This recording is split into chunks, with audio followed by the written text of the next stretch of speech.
They made obese girl carry heavy bags. In the Snow Mountain, man turned bullies into servants. The Montana Territory, in December 1820, wore its cruelty like a crown. Snow fell thick as wool blankets across the Teton Range, transforming the jagged peaks into teeth that bit at the gray sky. 20 horses trudged through drifts that reached their bellies, their breath forming clouds that hung in the frozen air before dissolving into nothing. At the rear of the fur trading company's caravan, Harriet Brennan struggled. Her legs, thick and sturdy from years of manual labor since childhood, pushed through snow that climbed past her knees with each agonizing step. Strapped to her back was a canvas pack weighing 70 pounds, beaver pelts, iron traps, and dried provisions that the wealthy young traders refused to burden their horses with. At 19 years old, Harriet's body told the story of a life spent carrying other people's weight. Her face, round and weathered beyond her years, bore the perpetual flush of exertion. Her hands, calloused and cracked, gripped the pack straps until her knuckles turned white. "Move faster, pig!" Marcus Wellington III shouted from his comfortable perch atop a chestnut mare. The son of a Boston shipping magnate, Marcus had come west seeking adventure and profit, finding instead an opportunity to exercise the cruelty his privileged upbringing had never taught him to restrain. "We've got 10 more miles before Fort McKenzie, and I'll be damned if we miss supper because you can't keep pace." Beside him, 2 other young traders, Theodore Ashworth and James Caldwell, laughed, their faces pink with cold and amusement.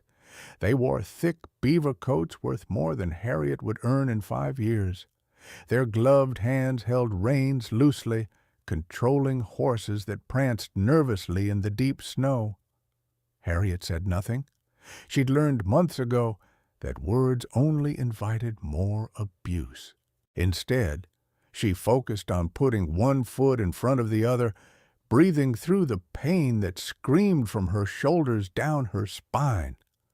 The pack's weight seemed to increase with each step, as if absorbing the mountain's own mass.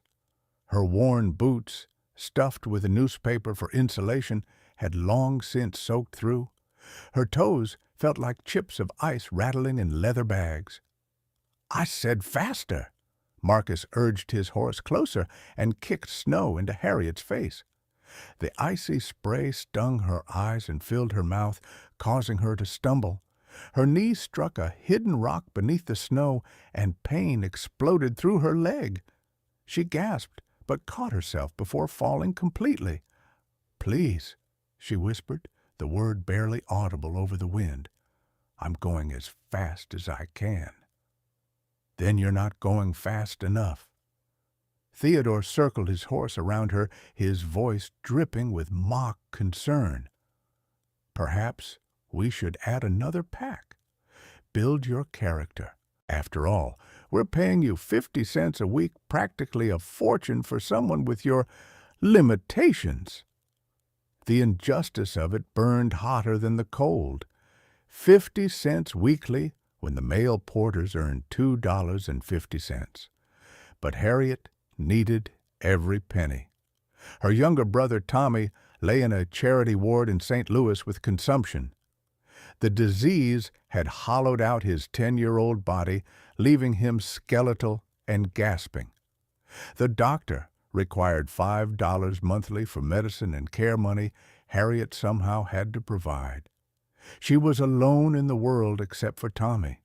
Their parents had died from typhoid 3 years ago, leaving her with nothing but responsibility and a body that society deemed worthless, except for labor. The caravan stopped briefly for the men to water their horses at a half-frozen stream. Harriet collapsed against a pine tree, unable to remove the pack without help. Her back had gone numb hours ago, a mercy she knew would turn to agony once she finally set the burden down. "Look at her," James said, loud enough for everyone to hear, "sitting there like a beached whale. My father's hunting dogs have more stamina." The other traders laughed. Even Silas Montgomery, the nominal leader of the expedition, smiled thinly before turning away. He'd hired Harriet precisely because she was desperate enough to accept terrible wages and abuse. Her presence allowed him to pocket the difference between what he charged the company for labor and what he actually paid. But one man wasn't laughing. Jeremiah Stone stood apart from the traders, filling his canteen at the stream. At 32, he'd spent 15 years in these mountains, first as a trapper, then as a guide whose knowledge of the Teton passes was unmatched. He was a big man, not fat, but solid as an oak trunk, with shoulders that seemed built to bear weight. His face, weathered brown as saddle leather, remained expressionless, but his gray eyes tracked every interaction with the precision of a predator assessing prey. Jeremiah had killed his first grizzly at 17, wrestling the wounded animal in close combat when his rifle misfired. Since then, he'd faced down Blackfoot war parties, survived avalanches, and once carried a 200-pound black bear carcass 12 miles through mountain passes to collect a bounty. Men throughout the territory knew his reputation: fair, honest, and terrifyingly capable of violence when circumstances demanded it. He'd watched Harriet's mistreatment for 6 days now, each incident adding fuel to a slow, burning rage. Jeremiah had grown up poor in Kentucky, the son of a washerwoman who'd worked herself to death by 40. He recognized exploitation when he saw it, and everything about Harriet's situation reeked of injustice. "Mountain man," Marcus called out, his tone deliberately insulting, "how much longer until we reach the fort? I'm tired of looking at this sorry excuse for a caravan." Jeremiah took his time responding, his movements deliberate as he secured his canteen. "We'll make it by nightfall if we maintain current pace. Longer if anyone falls behind." His voice carried the rough edges of years spent shouting over wind and distance. "Then tell the pig to move faster." Something shifted in Jeremiah's expression, a subtle tightening around his eyes that men who knew him would have recognized as dangerous. But Marcus, insulated by privilege and ignorance, noticed nothing. "She's got a name," Jeremiah said quietly. "Use it." "What?" "Her name is Harriet. She's a person, not livestock. Address her properly or don't address her at all." Marcus's face flushed red. "You forget your place, guide. I'm paying your wages." "Montgomery's paying my wages," Jeremiah interrupted, "and I agreed to lead this expedition, not participate in cruelty. There's a difference." The confrontation hung in the frozen air for a long moment. Silas Montgomery shifted uncomfortably, clearly unwilling to choose sides. The other traders watched with interest, perhaps sensing entertainment. Finally, Marcus sneered, "Defend her all you want. Doesn't change what she is barely human, certainly not worth the trouble of basic decency." Jeremiah said nothing more. He simply returned to his own horse, a sturdy roan gelding named Buck, and resumed his position at the caravan's head. But inside, a decision had crystallized. He'd spent too long watching injustice play out in these mountains, indigenous peoples driven from ancestral lands, trappers cheated by trading companies, the weak exploited by the strong. He couldn't stop all of it, but he could stop this. The afternoon grew colder as the caravan climbed higher into the Tetons. Wind screamed through the passes, carrying snow that fell sideways, stinging exposed skin like needles.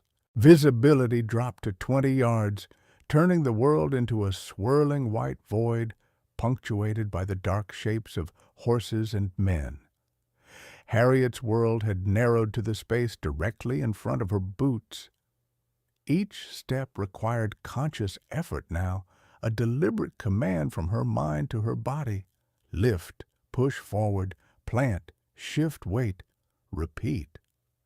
The pack felt like it weighed twice what it had that morning. Her shoulders burned with a pain that had transcended mere physical discomfort into something almost spiritual, a purifying fire that consumed every thought except the imperative to keep moving. She didn't see the hidden ravine beneath the snow. One moment the ground was solid.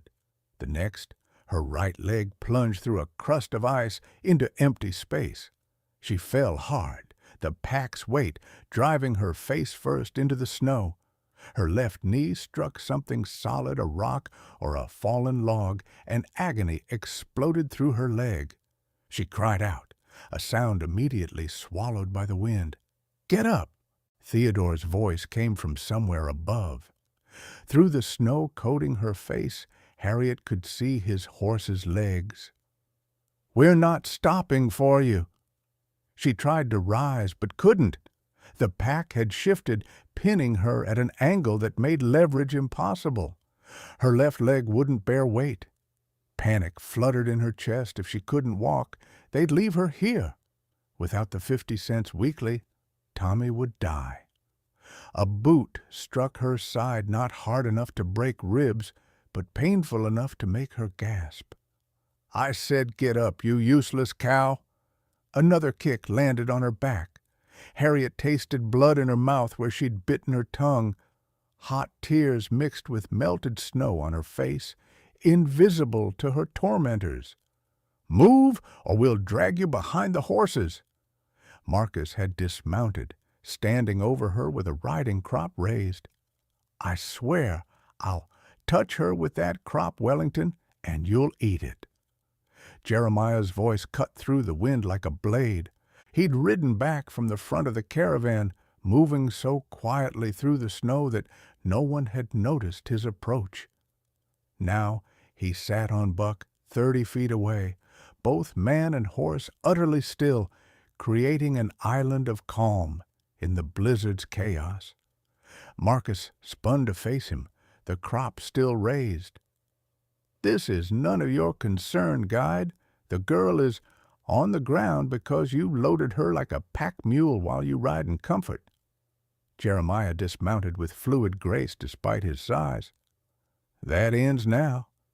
You can't tell us. I can, and I am." Jeremiah walked toward them, his boots crunching through the snow with a heavy, inevitable rhythm. "I've guided through these mountains for 15 years. I know every pass, every shelter, every source of water between here and Fort McKenzie. Without me, you're lost. You'll wander in circles until the cold takes you, or you stumble into Blackfoot territory and get yourselves killed. So when I tell you something's going to change, Wellington, it changes." Silas Montgomery urged his horse forward. "Stone, be reasonable. We have a contract." "Our contract says I guide you safely through the Tetons. Doesn't say I have to tolerate cruelty." Jeremiah knelt beside Harriet, his hands gentle as he checked her leg. "Can you bend it?" She tried, wincing. I think so. It hurts, but nothing feels broken." "That's good." He unbuckled the pack straps, lifting the 70 pounds off her back as easily as if it were stuffed with feathers. "Rest here a moment. Catch your breath." Standing, Jeremiah faced the traders with the pack held in one hand. "Here's how things work from now on. Harriet rides my horse. I'll walk and carry this pack myself. Want to see if it's really as light as you boys seem to think. And starting today, Miss Brennan's wages match what you're paying the mail porters. $2.50 weekly, plus a bonus when we reach the fort." "That's insane," Theodore sputtered. "She's just a—" "Careful how you finish that sentence," Jeremiah said softly. "I've killed men for less cause than you've given me today." The threat hung in the air, made more terrible by Jeremiah's calm delivery. This wasn't bluster or empty warning. It was a simple statement of fact delivered by a man clearly capable of following through. "You can't force us to pay her more." Marcus's voice climbed toward hysteria. "We'll report you to the company. Report whatever you like. But understand this. If you refuse, I stop guiding right now. You can try finding Fort McKenzie on your own." Jeremiah gestured at the white void surrounding them. "In this blizzard, without someone who knows these mountains, you've got maybe 6 hours before hypothermia sets in, 12 before you're dead. So you have a choice: Wellington pay fair wages and reach safety, or die rich in principles out here in the snow." The silence stretched out. Wind howled. Snow fell.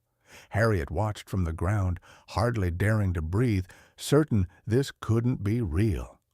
Finally, Silas Montgomery spoke. "Stone, you're putting us in an impossible position."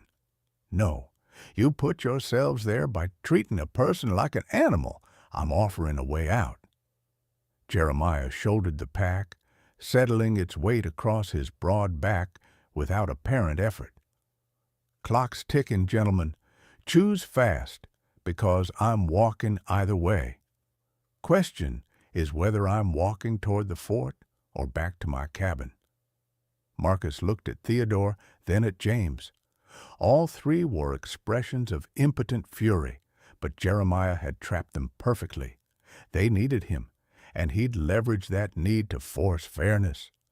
"Fine," Marcus spat, "but this is extortion." "This is justice," Jeremiah corrected. "Maybe the first taste you boys have ever had." He turned to Harriet. "Think you can stand if I help?" She nodded, not trusting her voice. His hand, large and calloused, gripped hers with surprising gentleness as he pulled her to her feet. Pain shot through her injured knee, but it held her weight.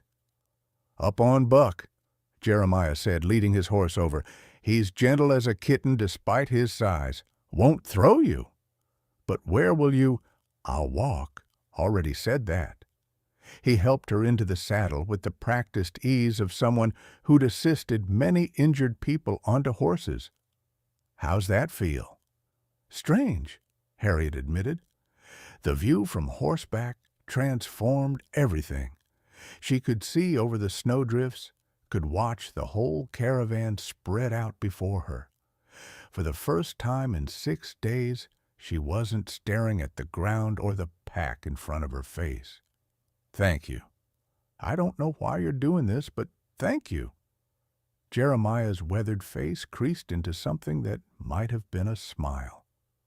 "Doing it because it's right. Shouldn't need more reason than that." He turned to address the traders, his voice carrying despite the wind. "Let's move. We've got ground to cover, and I want to reach the fort before dark." As the caravan resumed its march, Harriet rode in shocked silence. Behind her, she heard Marcus, Theodore, and James complaining bitterly about the cold, the snow, the weight of their own gear that suddenly seemed so burdensome. But ahead, walking through the blizzard with 70 pounds on his back, Jeremiah Stone moved steadily forward, breaking trail for them all. The remaining miles to Fort McKenzie revealed truths that comfort had long concealed. Marcus Wellington III, who'd spent 19 years believing himself destined for greatness by virtue of his father's wealth, discovered that his expensive boots weren't designed for extended walking. Blisters formed, then burst, then formed again in the same spots. His feet, unused to bearing his own weight for hours, screamed with every step. Theodore Ashworth, whose mother had once told him he had delicate sensibilities, found those sensibilities didn't spare him from the brutal physics of cold. His fingers went numb inside his expensive gloves. His nose ran constantly, freezing into an uncomfortable crust on his upper lip. The romance of the frontier, so appealing in Boston drawing rooms, revealed itself as misery measured in half-mile increments. James Caldwell simply suffered in silence, too proud to complain, but too inexperienced to hide his discomfort. His legs cramped, his back ached. The snow that had seemed so picturesque from horseback became an enemy that hid dangers and made every step treacherous. Jeremiah, meanwhile, walked steadily at the caravan's head with Harriet's pack on his back. To the trader's frustration, he showed no signs of distress. His breathing remained even. His pace never slowed. He moved through the wilderness with the easy competence of someone for whom this environment wasn't hostile, merely home. "How does he do it?" Theodore muttered to Marcus after 2 hours of walking. "He's carrying 70 pounds and barely sweating." "Because he's been doing it his whole life," Silas Montgomery replied, overhearing. "While you boys were learning Latin and attending cotillions, Stone was surviving in these mountains. That's the difference between playing at frontier life and living it." From her position on Buck, Harriet watched it all unfold. The horse moved with such gentle care that she felt safe despite never having ridden before. Her injured knee throbbed, but the relief of not carrying the pack transcended any other discomfort.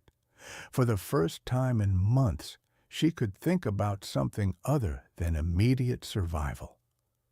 She studied Jeremiah Stone's back as he walked ahead of her.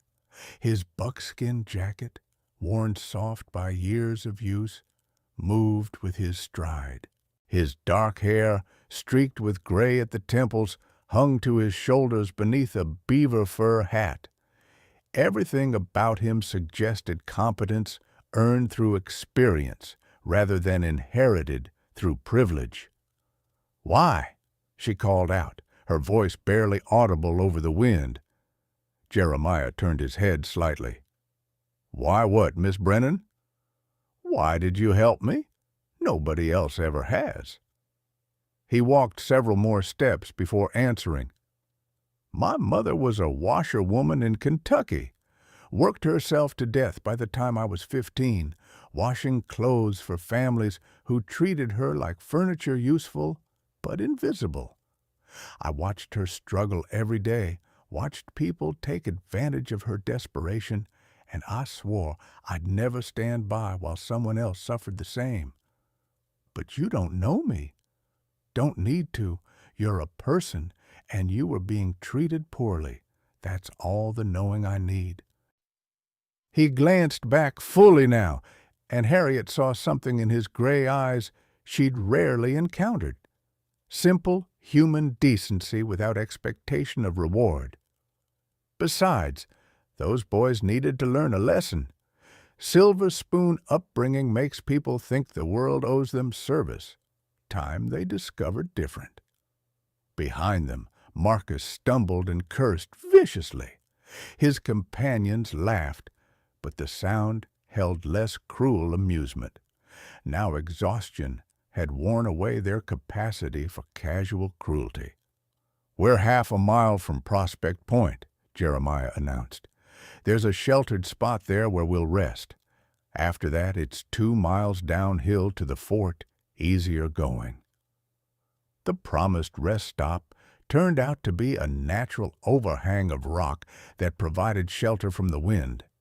The traders collapsed against the stone face, too tired even to complain.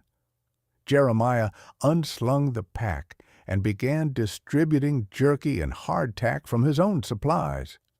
Eat, he commanded, pressing food into reluctant hands.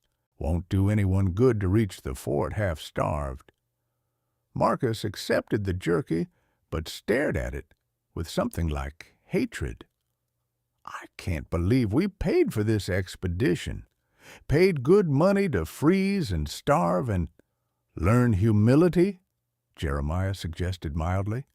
Might be the best value you've received in your life, Wellington. You're enjoying this. Theodore's accusation hung in the cold air. Wouldn't say enjoying. Jeremiah settled himself against the rock wall, pulling out his own jerky to chew. But I'm not sorry you boys finally understand what you put Miss Brennan through. Maybe you'll think twice before treating someone that way again. What happens when we reach the fort? James asked quietly. You can't force us to keep paying her. Can't and won't, Jeremiah agreed. But I'm telling everyone at Fort McKenzie what happened out here. Let folks know that you three are the type to abuse desperate people. Mountain justice is different from city justice, Caldwell. We remember who helps and who harms. Something to consider before your next expedition. The threat landed effectively. Fort McKenzie served as a crucial trading hub, and a reputation for cruelty could cost the young traders valuable business relationships. Marcus opened his mouth to protest, but Silas Montgomery silenced him with a sharp gesture. Enough, the expedition leader said tiredly. We've already agreed to Stone's terms. No point arguing about what's done. Harriet, still mounted on Buck because dismounting would stress her injured knee, watched the exchange in wonder. In 19 years, she'd never seen anyone defend her. Her parents had loved her, certainly, but love and advocacy were different things. Even they had accepted society's judgment that her body made her less deserving of consideration. But this mountain man, this stranger, had upended that entire worldview in a single afternoon. Mr. Stone, she said softly, I don't know how to repay. Don't want repayment, Miss Brennan. Just want you to remember that you're worth defending. He stood, brushing snow from his buckskins. And when we reach the fort, I want you to consider something. What? There's work here in the mountains beyond hauling packs. Guiding, tracking, knowing the land and how to survive in it. You've got determination, that much is clear. With training, you could turn that into valuable skills. He studied her thoughtfully. I could use an apprentice, someone to help with clients, maybe eventually guide smaller parties on their own. Pay would be fair, split of earnings once you're trained, if you're interested. Harriet's heart hammered. A legitimate trade, learned skills, respect it, seemed impossible. But I don't look like... You look like someone who knows how to endure, Jeremiah interrupted. That's the most important quality for mountain work. Everything else can be taught. He turned to address the traders. Rest's over. Let's finish this. The final 2 miles to Fort McKenzie proved easier as promised. The descent took them below the worst of the wind, and anticipation of warmth and safety lent energy to tired legs. When the fort's wooden palisade walls finally appeared through the snow, several traders actually cheered. Inside the fort, news of their arrival spread quickly. The post commander, a weathered veteran named Captain Harrison, met them in the central courtyard. Stone, glad you made it through. This storm's been building for 2 days. Harrison's gaze swept the bedraggled group. You all look like you've had a time of it. Educational journey, Jeremiah said dryly. I'll brief you later, Captain. Right now, these folks need hot food and dry clothes. As the traders scattered toward the fort's amenities, Jeremiah helped Harriet down from Buck. Her injured knee buckled slightly, but he caught her easily. "Let's get the fort doctor to look at that leg," he said.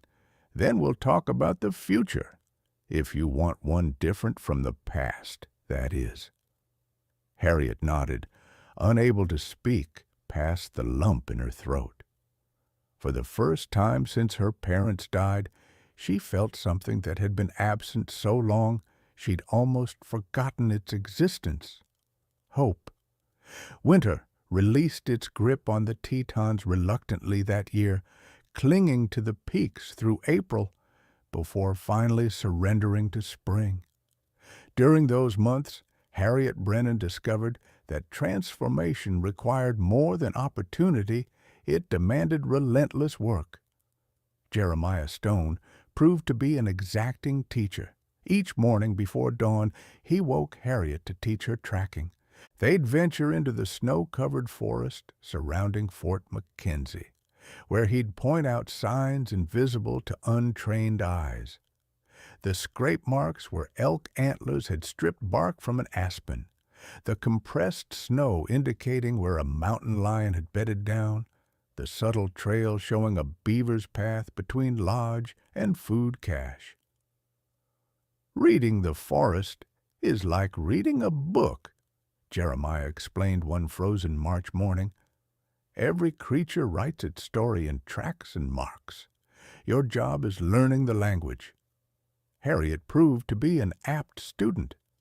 Her years of observation, watching, waiting, staying silent to avoid drawing attention, had trained her to notice details others missed. Within weeks, she could identify animal tracks with reasonable accuracy. Within months, she could estimate how long ago they'd been made and predict where the creature was heading. Physical training proved harder. Her body, shaped by malnutrition and carrying loads, had strength, but lacked the endurance and flexibility required for mountain travel. Jeremiah put her through daily exercises, climbing ropes stretched between trees, navigating obstacle courses he built from fallen logs, practicing falls and rolls that would prevent injury on steep terrain. "You're already strong," he told her during a particularly grueling session, "but strong isn't the same as capable. Need to teach your body to move efficiently, to turn strength into useful work rather than just brute force." The fort's residents watched this unlikely apprenticeship with various reactions. Some admired Jeremiah's fairness. Others muttered that he was wasting time on an unsuitable candidate. Captain Harrison remained neutral but supportive, occasionally providing supplies for training exercises. Marcus Wellington and his companions had left Fort McKenzie 2 weeks after arriving, heading back east with their furs and considerably diminished arrogance. But before departing, Marcus had done something unexpected. He'd approached Harriet in the fort's trading post, his face unreadable. "I wanted to say—" He'd paused, clearly struggling. "What we did to you was wrong. I knew it at the time, but I didn't care because it was easy to be cruel to someone I saw as beneath me. Stone's lesson hurt, but it was deserved." He'd extended his hand. "I'm sorry, Miss Brennan. Truly." Harriet had stared at the offered hand for a long moment before shaking it. "Thank you for saying so, Mr. Wellington. Call me Marcus. I don't deserve the formality after how I treated you." He'd hesitated, then added, "For what it's worth, I think Stone's right about you. You've got something we lacked, real strength, the kind that comes from surviving rather than posturing. You'll do well out here." The apology hadn't erased the memory of cruelty, but it had offered something valuable, evidence that people could change when forced to confront their actions. By May, when the high passes began clearing, Jeremiah declared Harriet ready for her first real guiding assignment, escorting a small party of naturalists through the lower Teton valleys to collect plant specimens. The party consisted of 3 professors from Philadelphia, all elderly and more interested in flowers than testing their guide's competence. "You'll do fine," Jeremiah assured her the night before departure. "They're good people, respectful, and the route's straightforward. Consider it a test run." The week-long expedition went smoothly until the 4th day, when a sudden storm trapped them in a narrow canyon with rising water. Harriet, remembering Jeremiah's lessons about reading weather and terrain, led the group to higher ground and established a secure camp. She kept the professors calm, rationed food sensibly, and navigated them to safety once the storm passed. When they returned to Fort McKenzie, the lead professor, Dr. Edmund Fletcher, sought out Jeremiah immediately. "Your apprentice is remarkable, Mr. Stone. She kept us safe, comfortable, and collected during what could have been a disaster. You should be proud." Jeremiah's weathered face creased into a rare, full smile. "I am, Doctor. Knew she had it in her." That night, Jeremiah offered Harriet a full partnership in his guiding business. 50-50 split on everything," he said. "You've earned it. Not many people could have done what you did this week, especially not with only a few months' training." Harriet's eyes filled with tears, happy ones this time. "I can send more money to Tommy. The doctor says he's improving, but he needs to stay in the ward at least another year." "We'll make sure he gets what he needs." Jeremiah poured 2 glasses of whiskey from a bottle he kept for special occasions. "To new partnerships and fresh starts." They clinked glasses. Harriet had never tasted whiskey before it burned her throat and made her cough, but the warmth that spread through her chest felt like celebration. Summer arrived in the Tetons with wildflower explosions and endless daylight. Harriet and Jeremiah guided 17 expeditions between June and September, building a reputation for safety and fairness that drew clients from across the territory. Harriet discovered she had a particular talent for putting nervous travelers at ease, while Jeremiah's expertise kept them alive in genuine dangers. But something was shifting between them beyond professional respect. It began with small things. Jeremiah finding excuses to touch her hand when helping her mount a horse, Harriet noticing how his eyes followed her across camp. They had grown comfortable with each other during months of close proximity, sharing shelters during storms and covering for each other during difficult expeditions. That comfort had gradually transformed into something neither of them could quite name. One evening, in late August, after returning from a particularly exhausting 2-week journey, they sat by the fire outside Jeremiah's cabin, a solid structure he'd built himself from lodgepole pines. The setting sun painted the peaks orange and purple, and a cool breeze carried the scent of pine and distant snow. "I've been thinking," Jeremiah said suddenly, "about permanence." Harriet looked up from the leather boot she was mending. "What kind of permanence?" "The kind where people build lives together instead of just businesses." He stared into the fire, his expression unreadable in the flickering light. "I'm 33 years old, Harriet. Spent 15 years alone in these mountains because I never found anyone who understood them the way I do. But you've taken to this life like you were born to it, and somewhere along the way I stopped seeing you as my apprentice and started seeing you as—" He trailed off. suddenly uncertain. Harriet's heart hammered so hard she could hear it in her ears. "As what?" she whispered. "As the person I want to spend my life with." The words came out rough, unpracticed. "I know I'm not much to look at, and I'm old enough to be, well, not your father, but your older brother at least. But I care for you, Harriet, more than I've cared for anyone. If you felt the same, I'd be honored if you'd consider marriage." Silence stretched between them, broken only by the fire's crackle and a distant owl's call. Harriet's mind raced. She'd grown to respect Jeremiah deeply, even to care for him, but she'd never let herself imagine he might feel the same.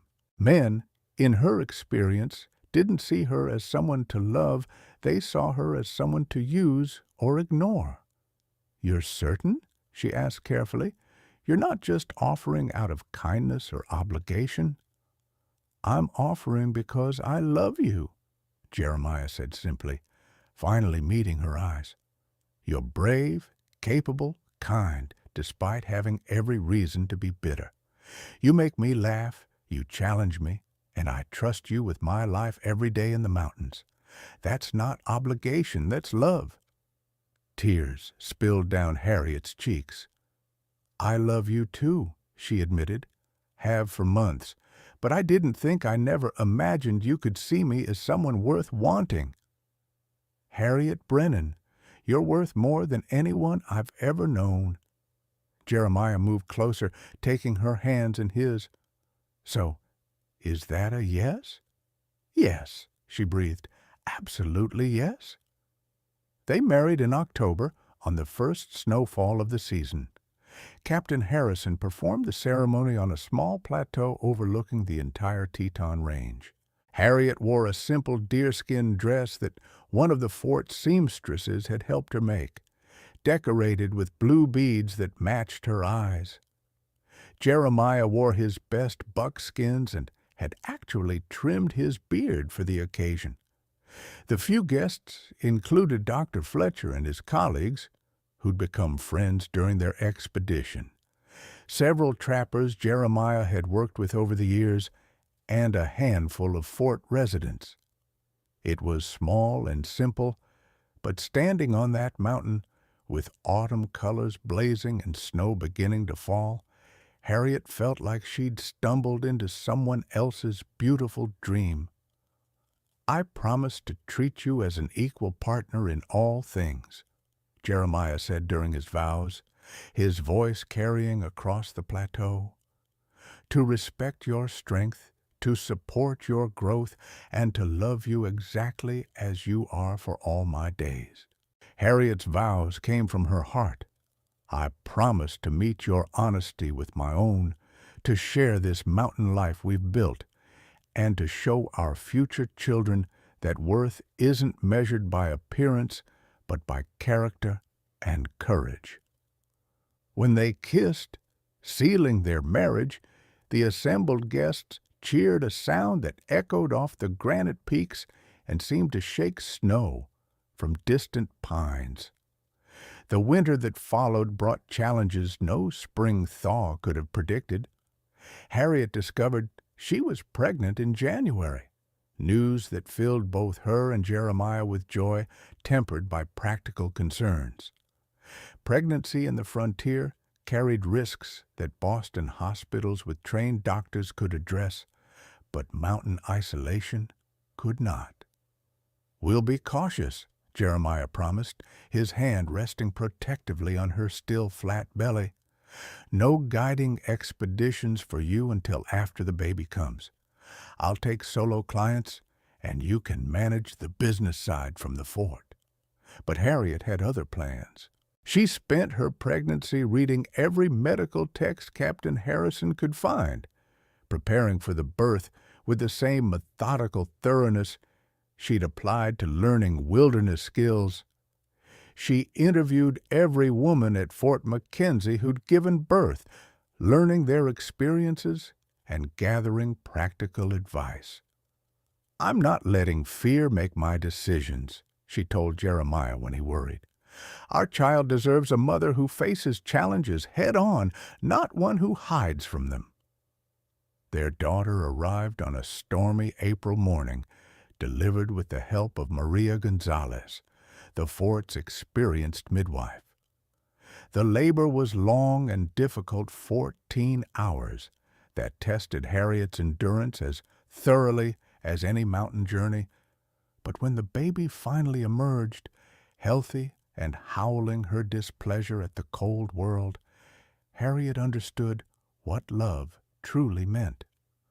They named her Sarah, after Jeremiah's mother.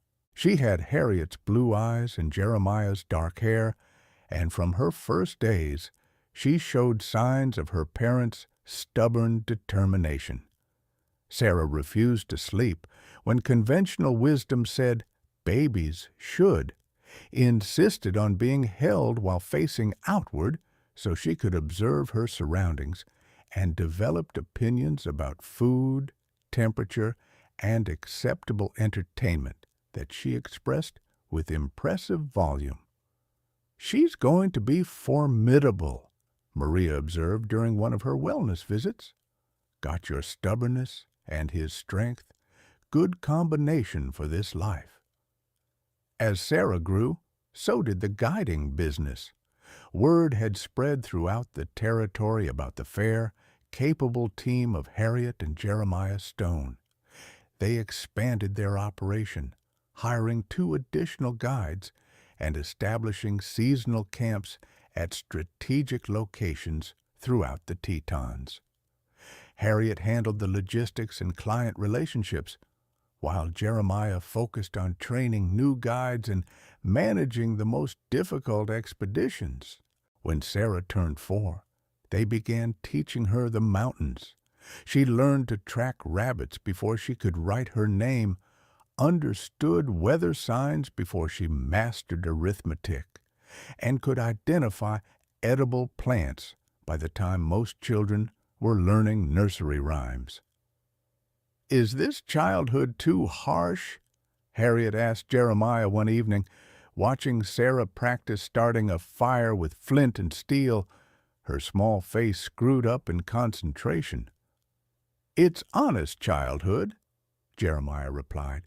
"She's learning skills that matter, learning that competence earns respect regardless of who you are or what you look like. Could we shelter her more? Sure. But would that prepare her for reality? I don't think so." One summer afternoon when Sarah was 6, she asked the question that had been inevitable. "Mama, why do some people at the fort stare at you funny?" Harriet and Jeremiah exchanged glances. They'd known this conversation would come, but had hoped for a few more years before addressing it. "Because I look different than they expect," Harriet said carefully. "People sometimes judge others based on appearance rather than ability. When I was younger, before I met your father, some people treated me poorly because of how I looked." "That's stupid," Sarah declared with characteristic bluntness. "It is," Jeremiah agreed, "but understanding people do stupid things doesn't make those things hurt less. That's why we're teaching you to value what people do and who they are, not what they look like." Sarah considered this seriously. "You're the best guide in the Tetons, Mama. Everyone says so. Anyone who judges you doesn't matter." Harriet pulled her daughter into a hug, blinking back tears. "When did you get so wise?" "I'm 6, Sarah said matter-of-factly. "I've been learning for years." By the time Sarah turned 10, she'd already guided her first solo expedition, a small party of surveyors who needed someone to help them map lower Teton valleys. Harriet shadowed her discreetly, watching from a distance as her daughter navigated both terrain and client personalities with growing confidence. That fall, Marcus Wellington returned to Fort McKenzie. He'd spent the decade building his father's shipping company into a larger enterprise, but had never forgotten the mountains or the lesson Jeremiah had taught him. He sought out Harriet and Jeremiah at their cabin, his face older now, but his eyes clearer than they'd been at 20. "I wanted you to know," Marcus said, settling onto their porch to watch the sunset, "that what happened out there in 1820 changed my life. I went back east and overhauled how we treat workers in our company. Fair wages, reasonable hours, respect regardless of position. My father thought I'd lost my mind, but profits actually increase. Turns out people work better when you treat them decently." "Glad to hear it," Jeremiah said. "Takes courage to change, especially when change is uncomfortable. I also wanted to apologize again to your daughter, if she's around." Marcus looked at Harriet. "I know my apology 11 years ago doesn't undo what I did, but I'd like Sarah to know that cruelty can be unlearned, that people can become better." Sarah, who'd been inside pretending not to eavesdrop, emerged onto the porch. "I know what you did to my mother," she said directly. "She told me about it when I asked why we always charge fair wages and treat clients respectfully." Marcus met the young girl's steady gaze. "Your mother was braver than I was. She endured mistreatment with dignity while I hid behind privilege and cruelty. I'm sorry for what I did, and I'm grateful that she survived it to build this life and raise you. Mama says the measure of a person isn't their worst moment, but their choice to improve after it." Sarah extended her hand formally. "I'm Sarah Stone. Pleased to meet you properly, Mr. Wellington." They shook hands, and something in the gesture closed a circle that had opened 11 years before in the snow.